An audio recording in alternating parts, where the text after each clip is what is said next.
Recycling. It's a word we hear all the time. We toss bottles into blue bins, sort our waste, and feel good about doing our part.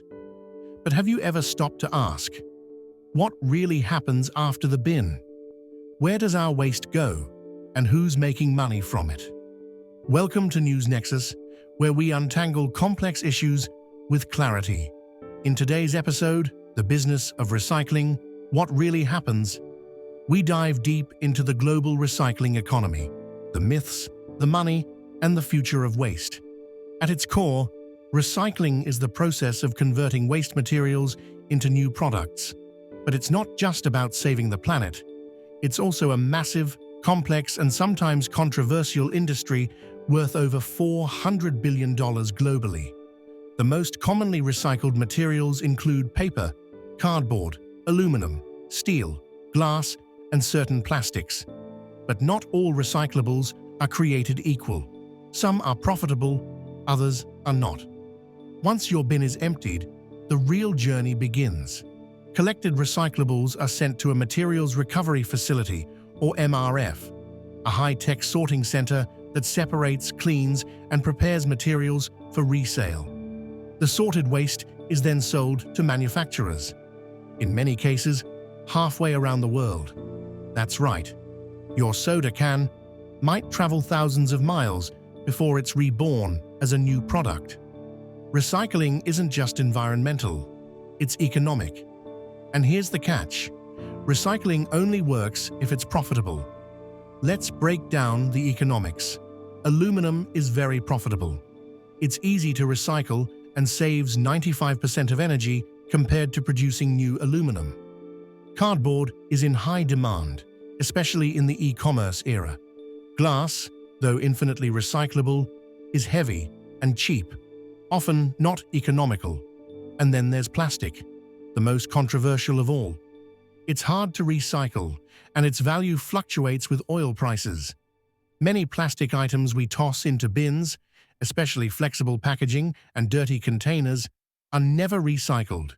They're simply too costly to clean and process.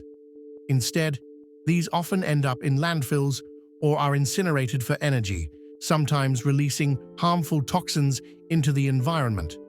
For decades, the US and Europe exported millions of tons of recyclables to China. But in 2018, China said enough, banning imports of contaminated recyclables under its national sword policy. This sent shockwaves through the recycling world. Prices for recyclables plummeted. Many local governments paused or shut down recycling programs. Others sent waste straight to landfills. Countries like Malaysia, Vietnam, and Thailand became the new dumping grounds, until they too imposed restrictions. The world was forced to confront a difficult truth. Recycling was not as sustainable as we believed. So who actually profits from recycling? Municipalities often lose money if the cost of collection exceeds the profits from material sales. MRFs and waste haulers earn from processing fees and valuable recyclables. Brokers buy low, sell high, especially in international markets. Manufacturers save costs by using recycled instead of virgin materials. But when markets crash, it's taxpayers who often cover the shortfall. Meanwhile, large corporations with advanced logistics continue to profit the most. It's not just about saving the planet anymore. Recycling is a commodities game. Have you seen the recycling symbol with the chasing arrows? It doesn't necessarily mean something is recyclable. It only identifies the type of plastic. Many items labeled recyclable are never actually recycled. This is known as greenwashing, when companies make products appear eco-friendly while continuing wasteful practices. It misleads consumers and slows real progress.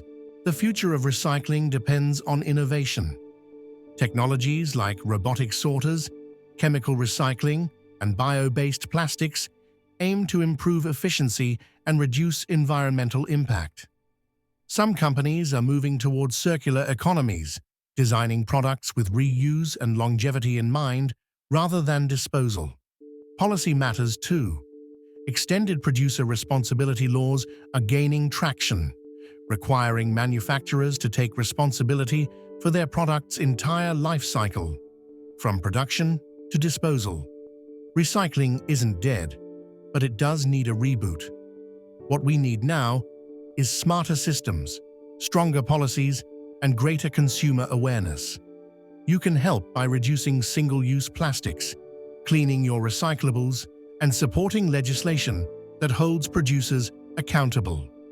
Thanks for watching News Nexus. If you found this episode insightful, give it a like, share it with someone who recycles, and don't forget to subscribe. Until next time, stay informed, stay curious.